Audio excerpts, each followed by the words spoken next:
This is Recovering Through Highness. My name is Eric McCoy. Drug addiction, homelessness, racism, pain, depression, abuse, and trauma seems to be hitting every family across this country in one of those categories. There are days that my mind starts wondering if there's hope for this world. As I'm sitting, I'll sit and watch the news in the morning, of an overwhelming sense of empathy as I can feel the pain in individuals struggling with substance abuse. It could be days where I may travel to Los Angeles and I catch a glimpse of homeless encampments. And I've worked hard to separate myself from the sorrow and pain of others, as I need to personally stay healthy myself and not reach that dreaded place that we call burnout. But it is individuals like my guest today who reminds me that good people still do exist. I've had him on my previous show when I was only doing audio, and I'm so glad to have him back. Anthony Brown. He's the author of From Park Bench to Park Avenue. He recently started a podcast on YouTube called Thursdays with Care. Anthony Brown is the founder and director of Coordinating and Assisting Recovery Environments, also known as CARE. His passion is providing specialized treatment for individuals who suffer with mental illness combined with a substance use disorder. He is in the process of renovating a house in Ohio for the homeless. And the one thing I always see on his Facebook is the best part of waking up is Folgers in his cup. Anthony, I'm so glad to see you again. And I want to start out by asking you, how is the house coming? Oh, hi, Eric. It's good to see you again. The house is coming along well. It is, for those who don't know, I purchased an abandoned mansion. Initially, it was built in 1916. They added another part in 1950, and I purchased it probably 2.5 years ago, and it's been sitting. Currently, we just got done putting a new roof on the old part, and so that's a step in the right direction. And it'll just continue to moving forward with the renovation process as we speak. A substance abuse treatment can be a place for people to rest their head, take a break, or want a roof over their head for a moment before they go back to using. And I wanted to ask you again, what is going to be your protocol in accepting individuals? Is it something that you want to determine that they're very serious about? The house itself is Brown Manor, and basically my goal is to be able to help out the homeless people. Homelessness isn't just a one issue thing. It's a combination of a lot of different elements. There's the mental health portion, there's the financial portion, people can't afford a place to live, and then there's the substance abuse. For people who meet criteria for their house, I just want them to be able to physically say, I want help, and then let their actions dictate what goes from there. You've been in the field of addiction, and you know how it is. Sometimes people, for whatever reason, is motivated to find help. Then once they start getting help, they feel a little better, and they may feel that, well, maybe it really wasn't that bad. Right. We want to try to create a new mindset approach to that. We know what's working out there in the addiction field, but I want to try to take it to a different level and try to actually help in a behavioralistic type of environment, get people to change the way they think. So when you get this house together and it's ready to go, how are you going to get the individuals? Talks and education in terms of getting people to know about the facility? Or what's fascinating is, one, the 12-step community is large, and word of mouth will carry. In that arena, hospital settings, people will know. I will go out and do lectures and workshops and speak at a lot of different places. The house itself is in Ohio. I'm in California. One caveat about this whole COVID thing is it puts everybody online, so we're able to network that way. The house, we've been publicizing it, putting information out there for the past year. And so the community knows about it. It's been in the newspaper.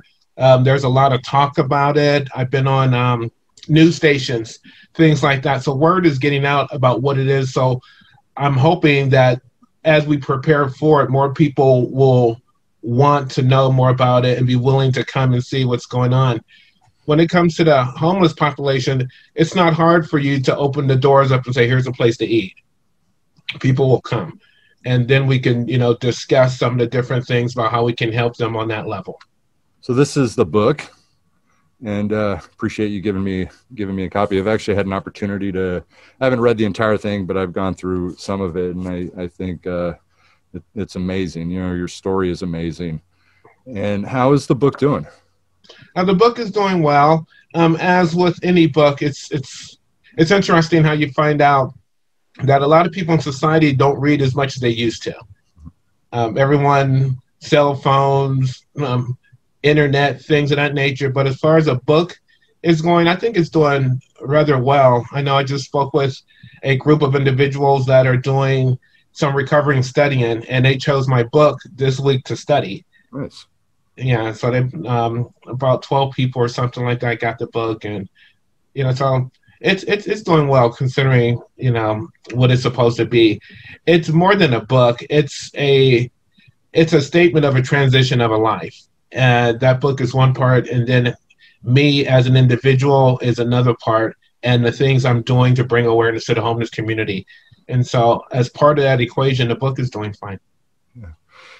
I want to ask you again, and I think this is important because even though we did discuss this before on the audio podcast that we had done, tell us a little bit again about your story. About you were homeless, and you were homeless for over 20 years, and the title of it being From Park Bench to Park Avenue.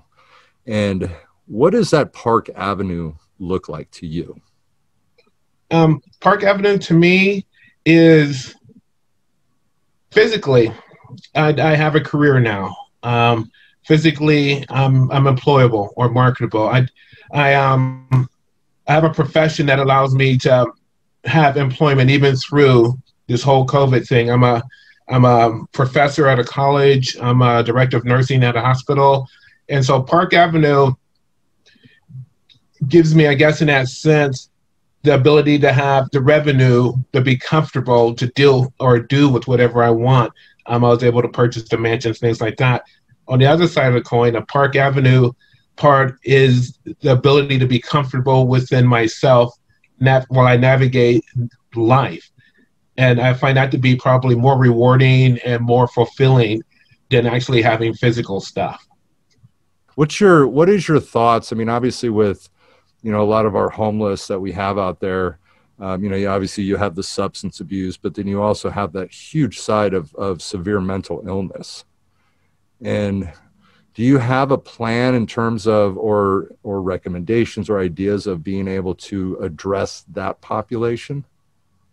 Well, mental illness, we as a society have figured out remedies to a lot of things. We know to a science what mental illness is all about. We know about depression. We know about schizophrenia. We know about anxiety. We have medications for it. We have different types of treatment formats for it. We have all of that stuff out there. The part that's probably challenging is how to get society as a whole to not view homelessness as a hopeless case. There's people, depression is rampant, and depression gets treated according to what your financial status is. One person can be down and out and homeless and be on the streets and then say, oh, that person's homeless. Another person can come from Beverly Hills and,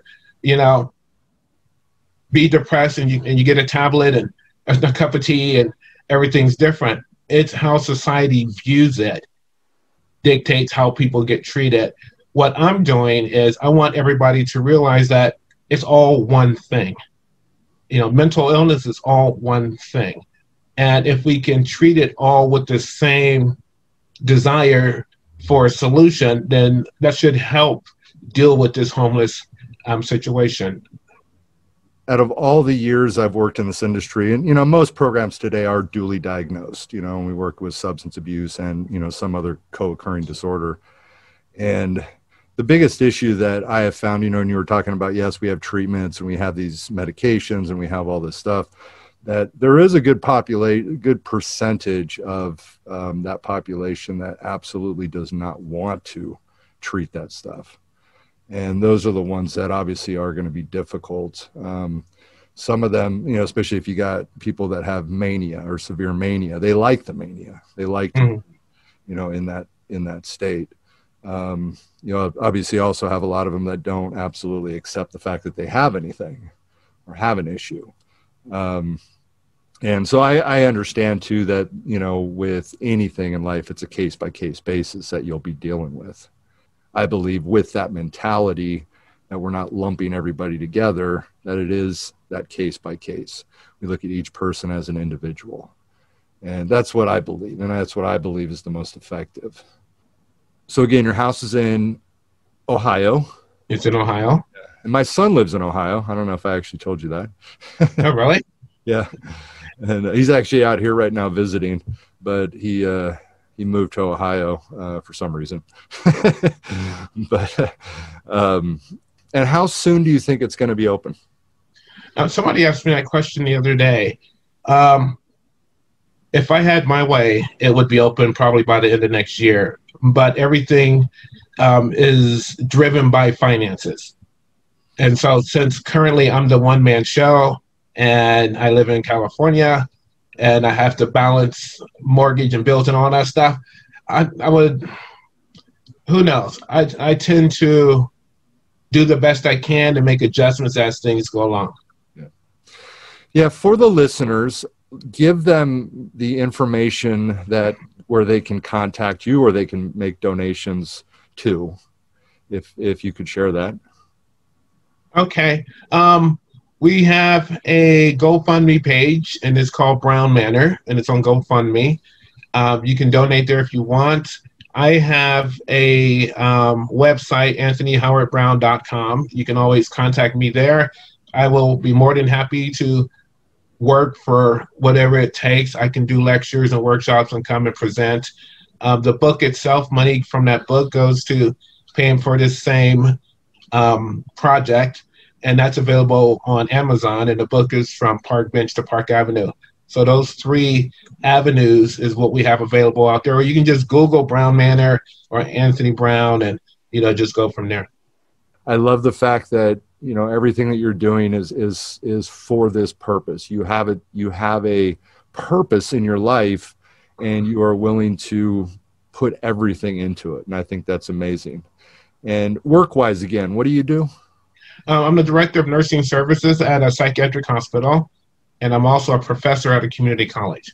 Did you become a certified counselor? I am a certified addiction treatment counselor, 3rd level nurse. I'm a KDAC 2. I'm a licensed psychiatric technician. I'm a registered nurse. I'm a public health nurse. There's a few other initials behind my name, but yes, I am a counselor right now because it's really fascinating because I come from a homeless environment. I was homeless 23 years and was able to get things together, and now I'm having conscious thinking, and it's really fascinating because I wanted to utilize what I have to help other people, and I'm looking towards how can we best help the homeless community. And I'm doing research, and actually I'm creating a workshop called Neuroplasticity and the 5 Pillars of Recovery. And I want to start introducing that out to the individual public, because I feel that if we start looking at homelessness in a more from a science-based principle, then possibly more fundings would go that way. And everything's funding driven anyway, And so if we can be able to do that, then that would be great. But that's what I'm working on. And I think it's extremely fascinating how brain chemistry and science worked. I just love that stuff. I teach at this school, and we do a lot about, physiological effects and, and that kind of stuff. And one of the topics is neuroplasticity. And, when we look at drug abuse, neuroplasticity actually works against us. And then when we actually get clean and sober, it works for us as our brains rewire themselves and there's new connections and things of that nature. With that sense of neuroplasticity in terms of working with the homeless, what does that look like to you? What does that mean to you? Well, for me, we know homelessness is not just one thing. It's a combination of a lot of different stuff. And when we start looking at how did we find out, or how do we discover a way to get comfortable in that environment? And then I relate it back to, did we go through enough trauma that exhausted all of our fight or flight responses, which basically boils down to epinephrine and norepinephrine and things like that? Did we exhaust all that to the point where our neural pathways were no longer in use and we experienced what's considered neural pruning? And that avenue just dissipated, and somehow we rerouted a different way to find pleasure and drive and desire and things of that nature. And so I think that was something I'm starting to look into and bounce it off other individuals to see the validity of it. So do you think it's related to that reward deficiency? I think so, because in order for us not to want to change, or most time we change things because it's uncomfortable and we get something behind it. So how do we settle for just saying, okay, it's okay for me not to shower for a couple of days, or it's okay for me not to have a roof over my head, or it's okay for me to deal with a lot of the negative consequences of being without a house? How do we settle for that to the point where if we're pulled out of it, we will return back to it? And that's the same question with substance abuse. Exactly. Yes. You know, and I mean, that's very closely related to, you know, with homelessness. And, you know, when we had done the podcast, I was talking a little bit about, you know, with my past, and we were talking about the Grateful Dead, and I kind of ran off with the Grateful Dead. And I lived that homelessness in the sense that I did have a car, but I was, you know, sleeping some nights in homeless shelters, and we were eating food from churches and living that type of life. And I liked it at that point in time. I can say I liked it because I felt free. I had no responsibilities. I could go here and be here, and when I'm done there, I go here. And there was very little stress in life when I had that. Now, I'm not saying any of that was good, because, you know, as I grew as an individual, I realized that there's a lot more that I want in life than to, you know, and so today I will gladly deal with the stressors of life to have those things that are very important to me, such as family and having a house and those types, and being happy. And that, I think, is a dilemma that is probably run into a lot, is the homeless, that they like it. Some people do. You know, that's fascinating, because do they actually like it, or have they just figured out a way to adapt to it? Have just settled. Right. And that's where I start trying to figure out what changed in your brain to make you settle for that. Because most people, if you notice, you don't see babies homeless. Well, you know, CPS intervenes and all that stuff. So people aren't born on the streets. So somehow that became a learned, acceptable situation. And if that's the case, then what changed in your brain from being to the point where I want to work, I want to have a roof over my head, to the point where it's okay if I don't have nothing?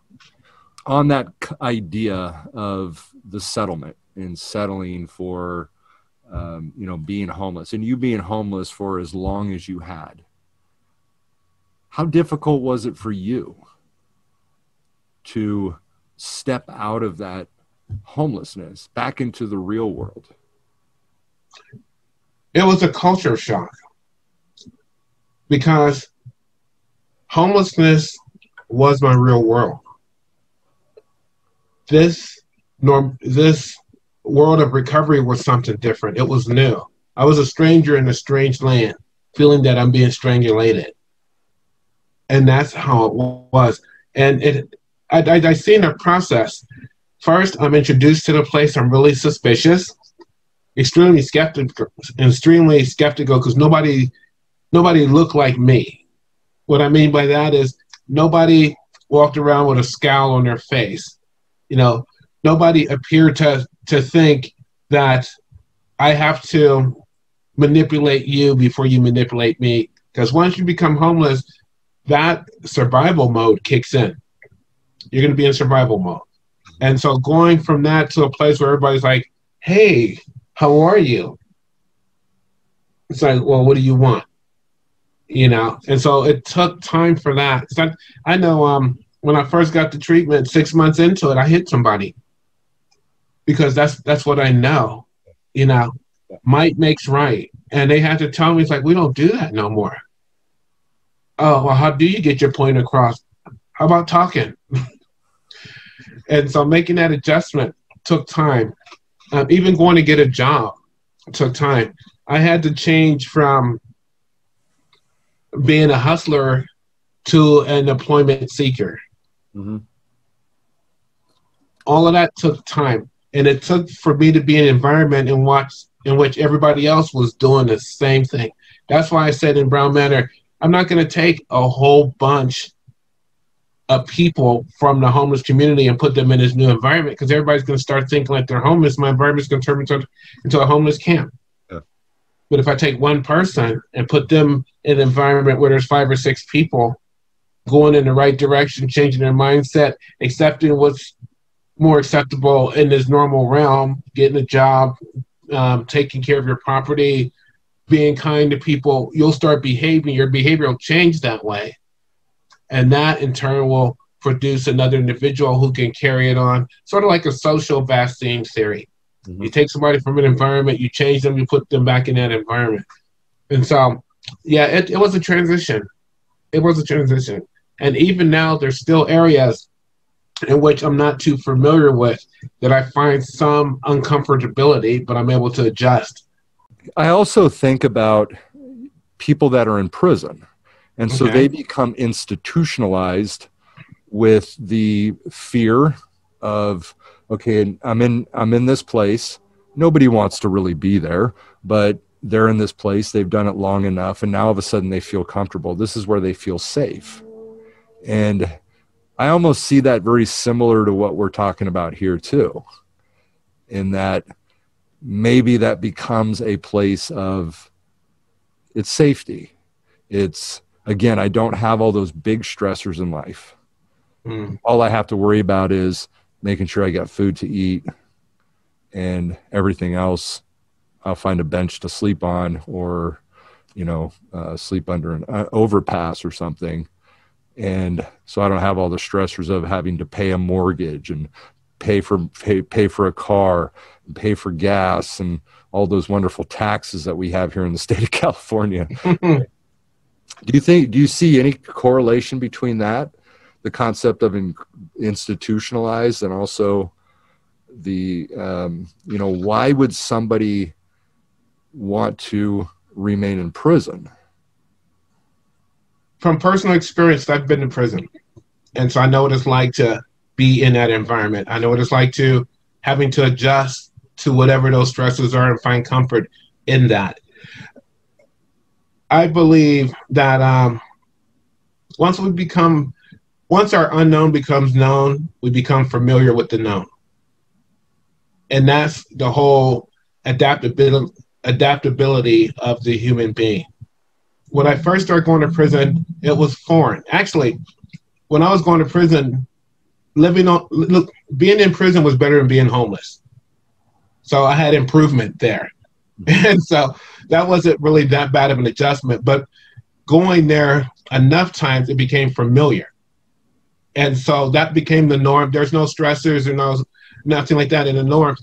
Now people, and I work with people who've been in prison for a long period of time, and having to readjust back into society is complicated because you have this huge paradigm shift. And to adjust and adapt and utilize the tools, including understanding the people around you, is complicated. And that might make people feel so uncomfortable that being in prison was more comfortable. Mhm. The whole theory between institutionalization, I think if you're in one place for a long period of time, you're going to become part of that environment. Yeah. You have to. I mean, you really do have to adapt if you're going to Survive. if you're going to, yeah, otherwise you Yeah, commit suicide or something. exactly, You exactly. have to figure out a way to accommodate for that.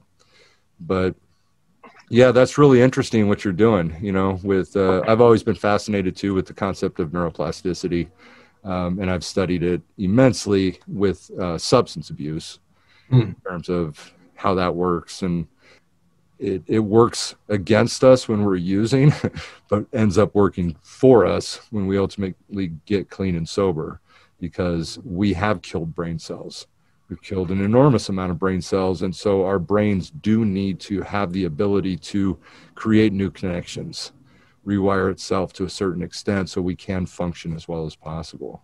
What are some of the tactics do you think that will be effective with that? When I teach clients, or when I'm working with those, I always tell them, make sure you read, make sure you write, watch what you eat, because the food that we eat, when you talk about neurotransmitters, eating foods that have L-DOPA in it, because that's the precursor to dopamine, eating foods that have precursors to norepinephrine, that can ultimately stimulate, that ability for it to work better. So what ideas do you have? Exercise always helps out. Reading always helps out. Math. Do math to stimulate your brain. That helps out. Puzzles, little things like that, because when you're dealing with adults, especially those that have been conditioned to live and think and act a certain way, you're going to have to get them to buy into the concept in order for them to be able to do it, to grasp the full effects of it. I know we're going to create an environment in that house in which that's what everybody's going to be doing.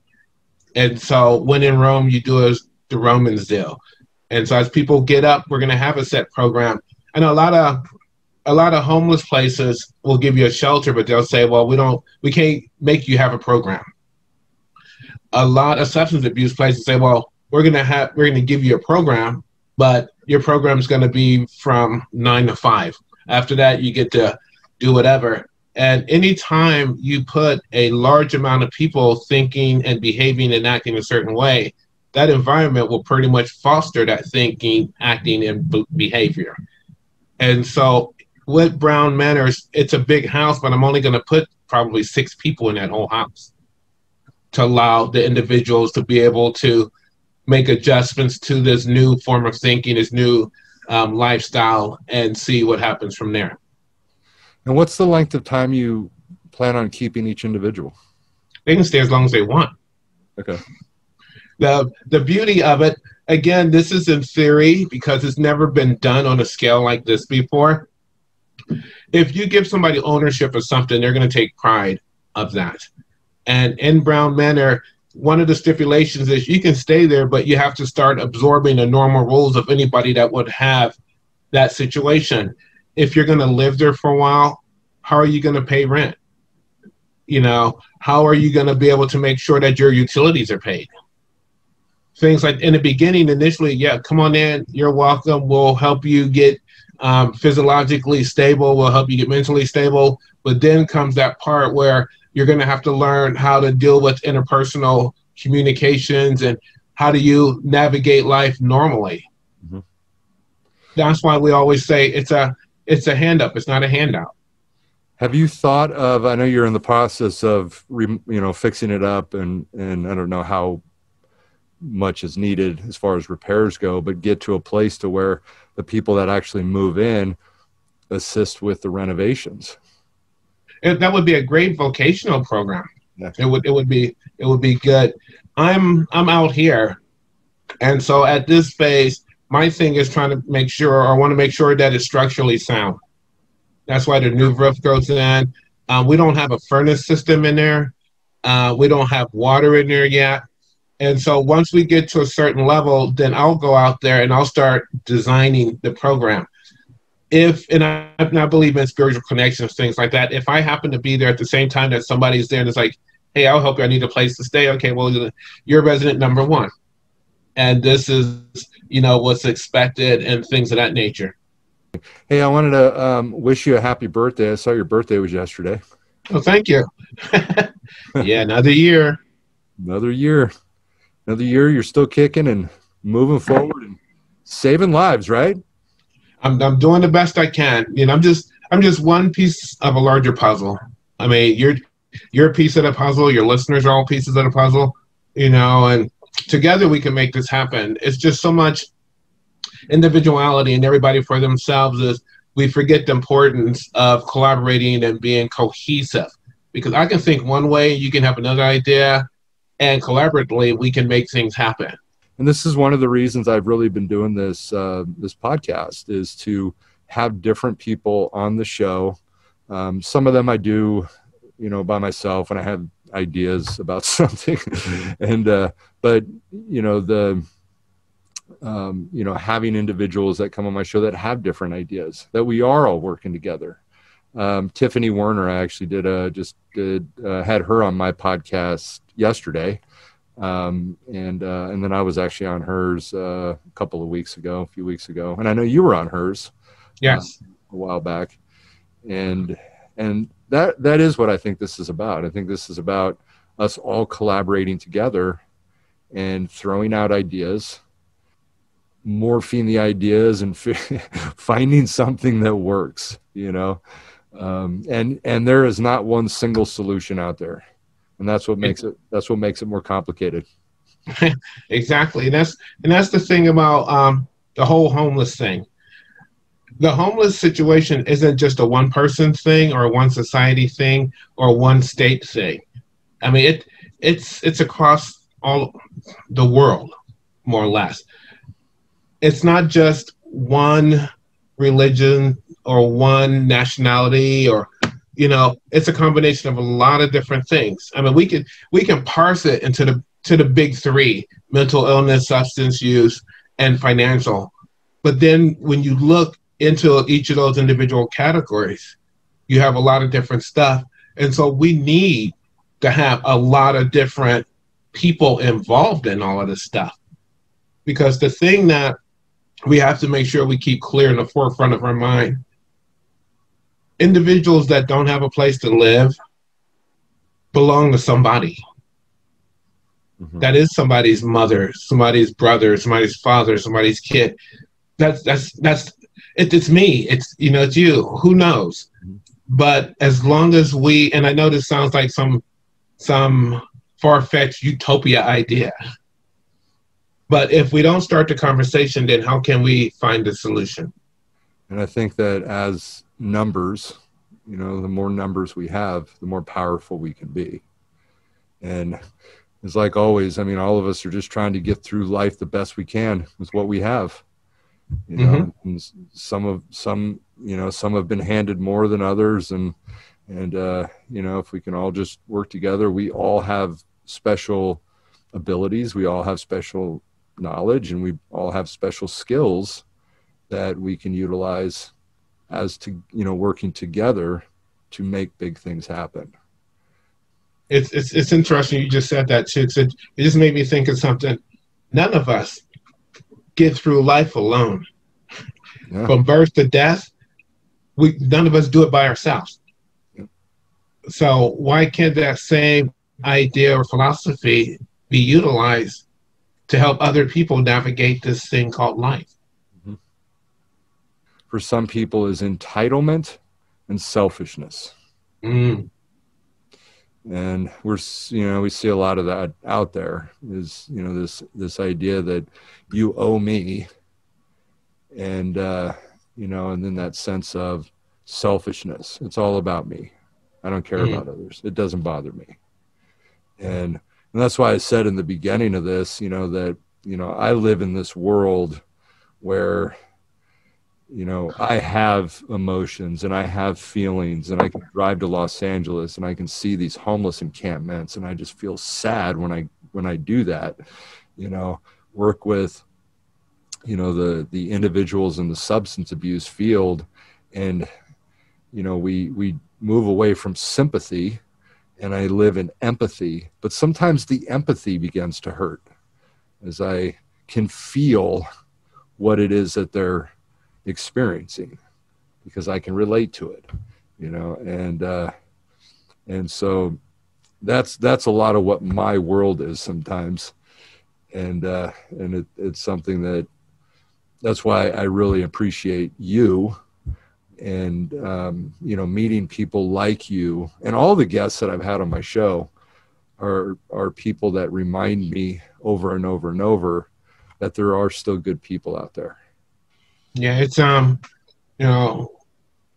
fascinating. Like I come from that environment, and here I am, an individual that was removed from that environment and changed my thinking because I had the opportunity, and now I get to go back and assist another person in that environment. Let's keep the momentum going. Yeah. There's and believe me, sometimes it's easy, sometimes it's not. I went to the store the other day, and there's a guy approached me, clearly on the streets and things of that nature, and he's, hey, you have any change? Okay, yeah, fine and dandy, here you go. And just by what I've been trained to see in my observational skills, I can tell that he had other things going on, with his life. But why add on the fact that I could diminish his self-esteem or increase his anxiety by saying, get away from me? Why turn down the opportunity of him having somebody or having the thought that, what, I'm okay right now because somebody cares enough to give me a few coins versus, oh, here's society rejecting me again. Because somewhere the thinking in a different avenue or different direction has to occur. And so why not initiate that? Somebody asked me before, what do you do when you see somebody that is homeless or somebody that's a vagrant and they want money? What do you do? And I'm always telling people, always think safety first. Don't go any place where you feel that you're unsafe. But then again, if you have it, why not give it? Because for me, and this is just my own philosophy, none of this stuff that I have is permanent anyway. When I die, I can't take none of this with me. So what's giving another dollar that's really not mine to somebody else? Mm-hmm. I think when I look at people that have had experiences in life like we have, whether it be substance abuse, that there are positives to everything in life, whether they be negatives or, good things that we're doing in life. And I really, truly believe that for a lot of the people that have gone through an addiction to the point where I have or you have, and a lot of the pain that we've had in life, incarceration where we lose everything, that material things mean less to us. I really believe that, and I see that with so many of those that have gone through that life that we have. Because I know for me, material stuff really doesn't mean that much, and it never really has. And so because of that, it's easier for me to hand out, give money that even if I'm struggling financially, to help people that are hurting. Mm-hmm. And it's something that I just sort of see within some people. And a lot of times, like I'll go and somebody will ask me if I have any money, and if I don't have any cash, I don't have any cash, but if you want me to buy something for you in the store, I'd be glad to. And that's so easy for me to do. I do know a lot of people struggle with it in the sense, I don't want to give money because they're just going to go out and buy drugs. Right. Some people think that way. Yeah. And probably somebody would go and buy drugs with the money, and somebody would go buy. And again, like you said, I've been through this whole addiction thing. What if that dollar was the main thing that made somebody take that last drink and go, you know what, this is not what I want in life. They hit that bottom finally. But the thing that I focus more on is how do we practice different interpersonal skills? How do we still remain that we care about each other? So it's not necessarily the dollar per se you're giving somebody, but for the fact that you recognize another individual as a human being. Yeah. The dollar is monetary, but just by being nice, that speaks volumes, Mm-hmm. and it helps build the character of the individual that's the giver, I believe. You're doing good things, Anthony. Let's talk about the COVID. Absolutely. Since that seems to be, and that's one topic I really don't bring up because people have different emotions and feelings and things like that. But I have my personal opinion. I've heard a lot about. I'm a nurse, first of all, and I believe in science. I believe in viruses and all of that stuff. I do. I believe that it is a virus. I believe that it can be spread. I believe that you should always practice safety and hygiene anyway. You should always wash hands. I'm not, and I don't know if anybody out there in the world that's ever been big on walking up to a stranger and getting within their personal space. So having that 6-foot thing should be okay. I'm not going to get involved in the politics behind that. All I know is that there's always a reason and there's always something to learn from whatever life presents you. And if you look for the positive instead of the negative, there's a high probability that you're going to grow both mentally and emotionally through situations. The COVID thing, I personally, I just smile because I have developed this mindset. I've been homeless. I've ate out of dumpsters. I've done drugs. If there's a virus that can live in this body, then God bless it, first of all. But on a more of a conscious level, I think everybody should practice being safe, period. Mm-hmm. It's not the question of is it real or is it not, but what are you doing with the situation that this has created? I know people are getting depressed, suicides going up, people are losing their jobs. All of that stuff is occurring. But is it the virus that's doing this, or is it people's response to the virus? And, I hear that, there's a lot of secondary things coming because of the virus, such as, the increased drug use, the homelessness and all that. Okay, but why can't we as individuals do something to change our reaction to this? Whether we think it's real or not, what we do know at one point in time is the stores closed. We do know that eating out has changed. Communication has changed. And I see a lot of people, and my hat's off, they're on the right path. And I'm unable to go do lectures and workshops like I normally would be. So what do we do? Plan B, Zoom. Absolutely. And from that, we're able to gain more knowledge in a field in which we never would have even looked at. Yep. Maybe that's a positive thing we can say that will keep us comfortable enough to ride through the storm. Part of the issue, I think, is the mixed messages that everybody has. Okay. The mixed messages that, people get. And, obviously I've watched this whole thing. Safety to me is important. And, but part of, and I would kind of watch this in, I live in LA County. Now you live in Orange County. And, it's just really fascinating to me how we have all of these people that do react differently. You've got some of the people that are running through stores without masks, telling everybody else to take your mask off. You're a bunch of idiots, and I don't really quite understand that, because if they want to wear a mask, I'm not sure how that's actually going to hurt you. And the reality is yes, science has said that this is real. I mean, we've had now over 200,000 Americans that have died of it.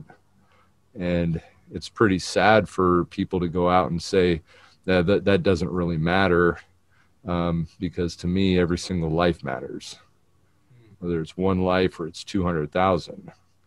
And that's the way I think that, but you know, I'm also not one of those people that is over the top ridiculously, because I also agree with you. I mean, I lived a crazy life, and I'm sure I've had tons of bacteria and things within me. So sharing pipes and syringes and Yeah. but I do believe that, yeah, it is important that I think we think for ourselves. I don't really care what, personally, I don't care what other people say. I have the ability to think for myself. Some people can say it's a sham, and I can say, if it is, I'm still going to protect myself, Right. just in case it's not. And One of the things I find fascinating is for those people who display certain behaviors, would or have they been displaying those behaviors before COVID? Like, would this be the same person that would just run up to a stranger and say something rude to them anyhow? probably.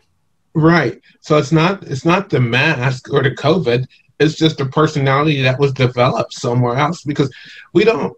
A lot of times we're not comfortable with what we're not familiar with. Mm-hmm.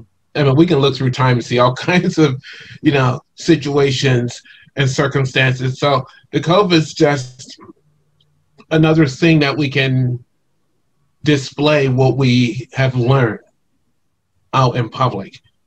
The world revolves around me, and that's the way a lot of their mentality is. Is that I'm the most important.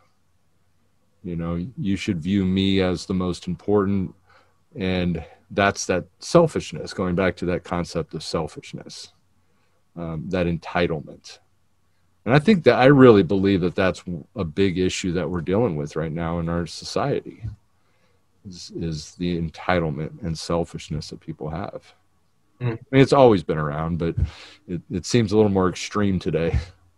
Yeah, well, because the additional stress kind of forces it out of you. Right. Before you can keep it at bay somehow, but now because of your body's natural response to stress, you can't help yourself. Yeah. Normally when we're driving and somebody does a sudden stop in front of you, normally you might whisper something inside your car. Okay. Now we have additional stressors. Somebody do a suddenly stop. Next thing you know, you want to beep the horn, get out the car, and yell at them and everything else. Right. Because our stress level, which would stay at a normal 0, is automatically at a 3 when we wake up because we have all this tension from before. Right. And that's why the homelessness is less stressful. It's a possibility. It is. Or they learn to deal with it. A lot of people haven't learned to deal with stress either. A lot of people cannot deal with stress appropriately. Fear is the greatest destroyer of happiness. And I think even with the COVID and when this thing blew up, that's what we saw, a lot of fear. Everybody's out buying, truckloads full of toilet paper and, just pounds and pounds of meat, like it was Armageddon and world's about to explode. And that's fear. And I think a lot of that just goes back and relates to that and people's response to fear. Mm. And where did that learned behavior come from? And we know fear is an emotion, but is a response to some sort of trigger. But where do we learn that from? How to deal with fear? Now, how to deal with it, how to even respond with it per se. I think again, I look at, again, we've sort of live in this culture now where, we have like these families that just don't want to allow their kids to experience stress. We're like, oh, don't teach that in school because that's going to be stressful. We don't want to have public speaking classes anymore because it's too stressful on the student. And I think we're seeing that a lot. And I think we're seeing the response to that, because if you raise a child with that arena, once they move out of the house or they start to live an adult life, all of the stuff that they were never exposed to or they were never taught to deal with is going to hit them in the face. And now it's a time where now they're going to have to learn how to do it. And they don't have anybody teaching them. And they don't have any tools. Fascinating. So the increase of drug use because of the isolation, or the increase of self-harm because of isolation, could be attributed to the fact that people may not have had any prior introduction to stressors or cope, I guess situations that would force you to have to learn how to cope and stress with things. Like, for instance, I come from a violent background. Okay, that's just the way it was. I can go to prison and adjust. I can deal with COVID. I can adjust. I could be homeless and adjust. I can do all of that stuff. However, which makes a lot of sense too, is, well, I could adjust almost anything. You put me in an environment in which everybody's discussing highly complicated matters such as neuroplasticity, and I can adapt and join into it because I was taught or exposed to a lot of stressors and how to overcome those stressors. Having said that, do you think people's reactions, because they're not being exposed to different ways of dealing with stress, they've just been, I don't want to use the word coddled, but sort of isolated against situations that would have them learn how to deal with this? What's your thoughts on that? I think the coddled is a great word to use, because I think, with the COVID, I will see posts on Facebook with certain individuals, and they're saying like, we live in this country of freedom. We have the right to freedom. I should be able to go to a church full of, 400 people, and that type of thing. And again, for me, that seems crazy because, number one, if you're looking at church, okay, where is God? Everywhere. If you believe in God, it's not necessarily something that you have to go inside a building to find. Okay. God is everywhere.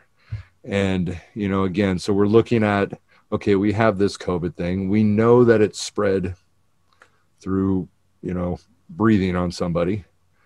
And so again, for me, common sense says, God's right here. I can have God right within me. I don't need to go hang out in a church that's full of hundreds of people and potentially catch this COVID thing. And so again, for me, it goes back to this entitlement, like if I have I live in a country where life, liberty, and the pursuit of happiness, right? We have this freedom to do this. Yeah, but everybody has freedoms too. If you look at it, and again, I'm not judging people, or anything in that sense, but it's just the way my brain thinks. That if somebody says, oh, okay, yes, I have the freedom to do this. Well, yeah, but wait a minute now. I should have the freedom to not catch COVID too. Right. So that goes again back to this whole selfishness that the world revolves around me. It's about me. And I thought originally that, I was thinking that, everybody was like, don't, shutting cities down. Right. Well, supposedly the thing can last in your body for 14 days. Right. What if everybody in the world just stayed right where they were for 14 days? Nobody went anywhere. Would it disappear? Well, maybe. What's fascinating though, it's just like our premise to this whole thing. Can people adapt and adjust to having to stay enclosed for 14 days? Do they have those skills? Yeah. Because that horse is already out the barn. Mm-hmm. What's fascinating, because I have a eclectic viewpoint of spirituality and God, and I agree that God's not just in the church. God is everywhere, and some people agree with that. Some people disagree, which is fine and dandy. And I'm a firm believer that people have a right to think, feel, and act however they want. That's their individual right. Also believe that you would be able to make different choices with enough information. So people should make informed decisions. Yes. You know, and so if going to a house of worship is your thing, which is great, I'm all for it. Absolutely. But give everybody the information knowing, you know, allow people to sit back and say, okay, this is what's going on with COVID. This is the way it's potentially spread. If you believe in this thing, okay, let's voice it. And those who are like-minded is okay with this information and decision, then go ahead and do what's like-minded, but make sure everybody's informed about what's going on. I think that would be fair, opposed to just saying, well, you have to do this because of this. Because I work in healthcare. A lot of decisions that I have to make or I get to make is based upon what CDC and, you know, Department of Mental Health and everybody else says as rules and regulations. And so in order for me to work in this capacity, I have to follow these rules and regulations. Do I agree with some of them? Not really. You know, do I do it? Well, yes. Why? Because these are what governs my resources, in a sense. Will I do anything? Is there conflicting views? There's a lot of conflicting views between administration and science. It is, you know, but I have to be able to get enough information to make an informed decision and be able to articulate what it is that I think and feel to see if my point can persuade others to think differently. Yeah, I think another thing that a lot of people fail to understand is the difference between facts, opinions, and perspectives. Yes. And that's another thing that to me seems to be lacking in our society, that people think a belief becomes a fact.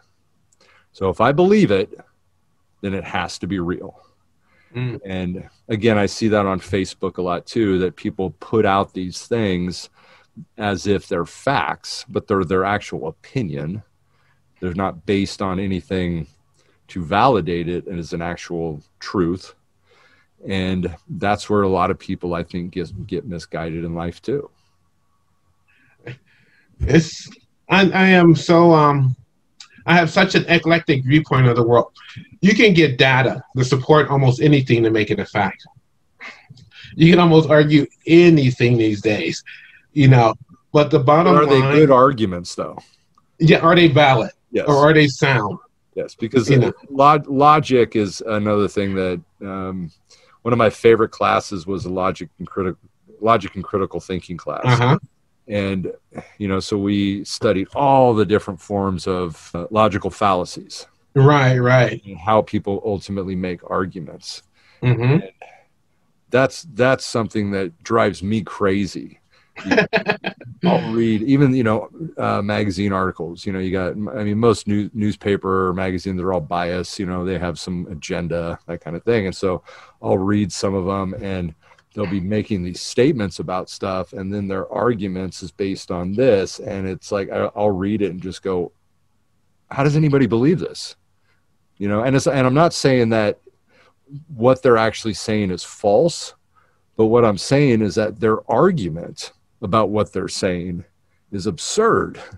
You know, and so that's to me what fascinates me, I think, more than anything about you know, truth, facts, beliefs, you know, and the way people say it.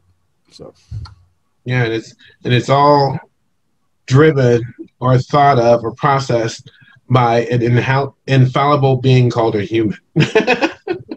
Absolutely. Yeah. So good stuff. I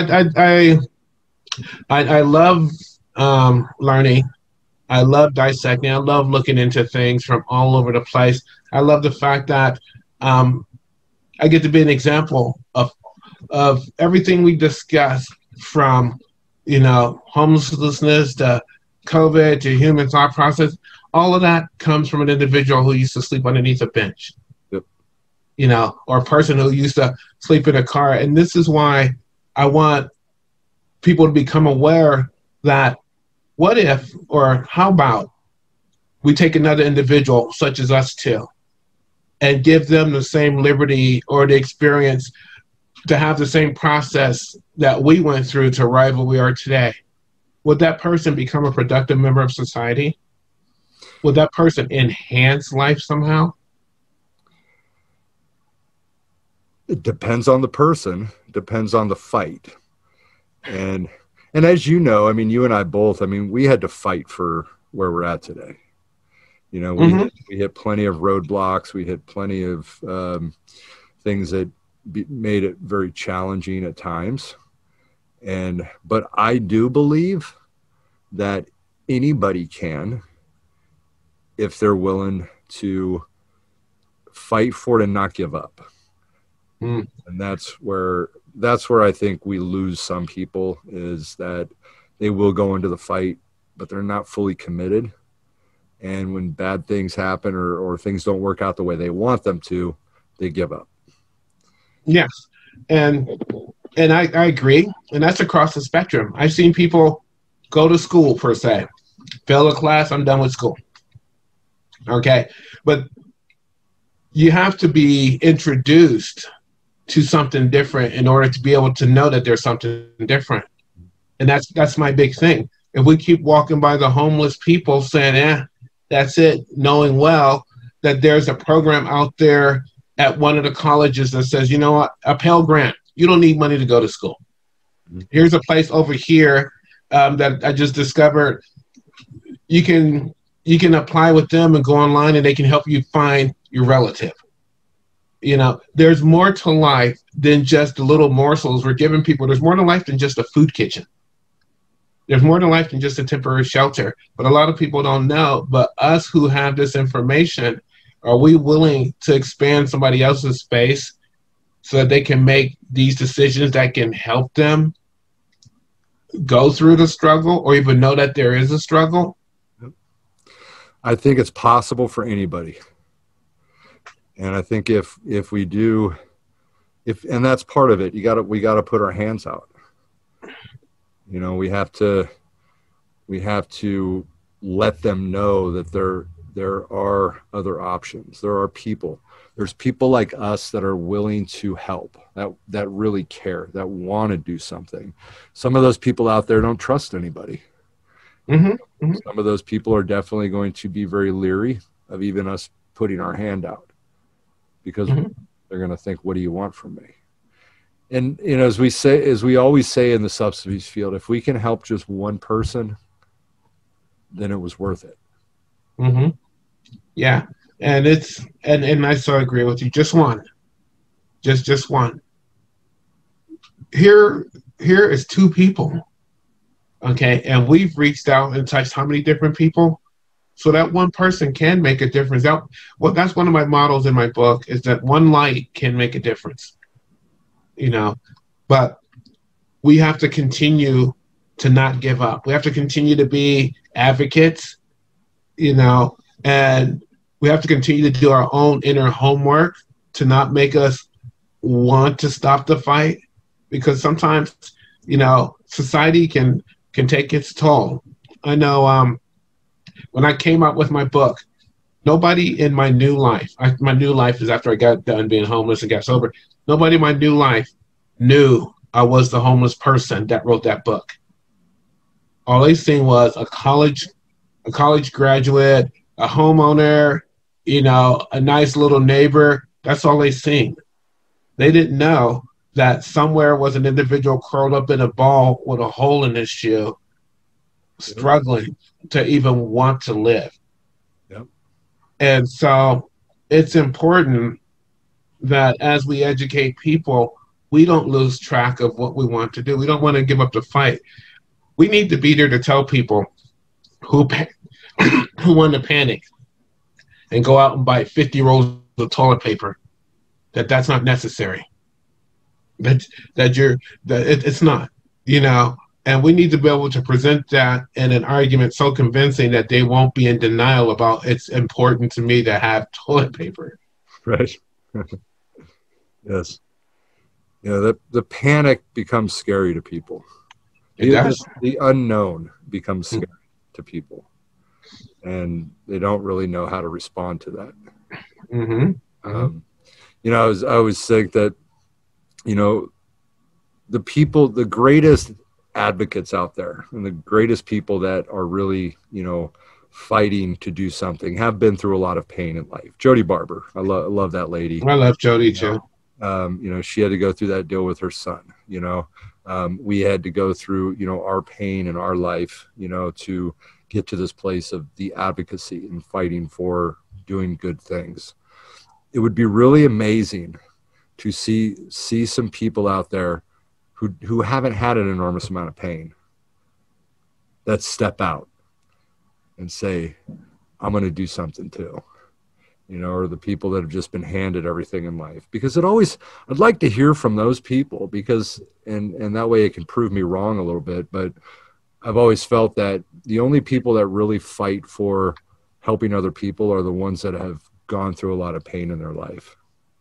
Are there people out there that haven't had the horrible pain in life that are fighting for this too?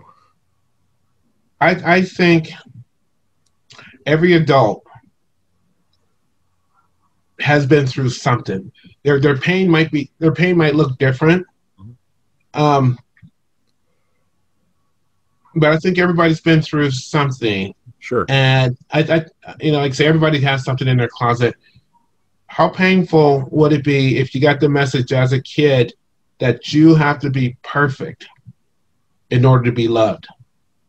And you turn out to be some successful businessman, not knowing that any little failure will make you fall apart. And you have to maintain that through your entire adulthood. Which you never will. Right. But couldn't that be painful? It could. Absolutely. But what kind of fight are they going to give? As far as in our community or in their community? From their pain, what kind of fight would they give? They would probably channel it downward to their kid. Their kid would have to be perfectionist. As far as somebody though that's stepping out and being an advocate and fighting for people and helping people, they wouldn't do that. No, you would need a therapist to crack that to even get them to realize where it comes from. Yes. And I've seen it. I'm a teacher, and I've seen people have major meltdown over 1 point. Sure. Over 1 point, you know, and that's painful to watch. It is. But to try to break that denial, to let them know that that's a problem, it's complicated. But maybe conversations like this might make somebody go, well, maybe me behaving in this way could be some sort of abnormality. Because nobody gets out of being a human without pain. Nobody. We all go through it one way or the other. It just looks different. Yep. Well, hey, I want to thank you, Anthony, for coming on. I really appreciate you. And I definitely want to do this again with you sometime in the future. Definitely want to stay up to date on how your house is doing. I encourage all my listeners out there to take a look at into Anthony Brown. And if you have the ability to donate money to his cause, would be very helpful and help you move along quicker. I know you're going to get it at some point, but hopefully we can make it sooner than later. And so, again, I want to thank everybody for tuning in to another episode of Recovering Through Highness, and I'll talk to you soon. Get back your story.